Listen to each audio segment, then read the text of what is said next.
కొంతకాలంగా నాకు నా ప్రాణ సమానులైనటువంటి కాంగ్రెస్ పార్టీ కార్యకర్తలు మరియు ప్రజలు కొన్ని ఆశ్చర్యపరిచే దుఃఖకరమైనటువంటి విషయాలు చెప్తా ఉన్నారు, ఫిర్యాదులు చేస్తా ఉన్నారు.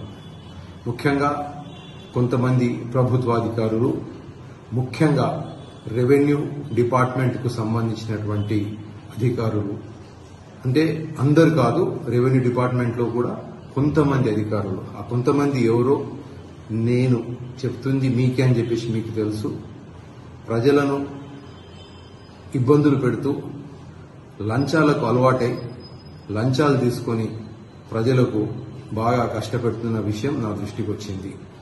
అది నేను ఎన్నటికీ కూడా ఉపేక్షించే ప్రసక్తే లేదు.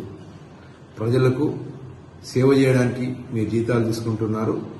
జీతాలు ఒకవేళ మీకు సరిపోకపోతే ఉద్యోగాలు వదిలేసి మీకు సరిపోయినటువంటి జీతం వచ్చేటటువంటి ప్రదేశానికి వెళ్ళండి, లేకపోతే జుక్కల్ నియోజకవర్గం వదిలేసి వేరే చోటుకి వెళ్ళండి.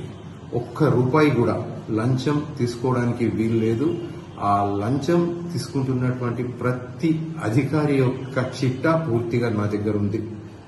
అయితే మీరు తక్షణమే జాగ్రత్త పడాలని చెప్పేసి నేను మీకు తీవ్రంగా హెచ్చరిస్తున్నా. మరి నా నియోజకవర్గ ప్రజలకు నేను విన్నవించుకుంటున్నా ఏంటంటే, ప్రభుత్వ అధికారులు ఏ పని అయినా వాళ్ళు స్వచ్ఛందంగా చేయవలసినటువంటి బాధ్యత వాళ్ళ మీద ఉంది. కాబట్టి మీరు ఒక్క రూపాయి కూడా లంచం ఇవ్వవలసిన అవసరం లేదు. ఏ అధికారి మీకు ఒక్క రూపాయి లంచం అడిగినా కూడా నా దృష్టికి తీసుకురండి. నేను తక్షణమే వాళ్ళ మీద తగిన చర్య తీసుకుంటా. ఏదో 1 గుంట 2 గుంటలు 3 గుంటలు రిజిస్ట్రేషన్ చేయడానికి రకరకాల ఇబ్బందులు పెట్టి 2000, 3000, 4000 ఇట్లా తీసుకుంటున్నటువంటి అధికారులకు నేను తీవ్రంగా హెచ్చరిస్తున్నా. ఉద్యోగాలు చేయడానికి ఇష్టం లేకపోతే చేయకండి. ప్రజల దగ్గర మాత్రం ఇలాంటి పనులు మీరు చేయడం అసలు నేను ఒప్పుకోను. దయచేసి మీరు ఇట్లాంటి పనులు తక్షణమే మానుకోవాలని చెప్పేసి నేను హెచ్చరిస్తున్నా. జై హింద్.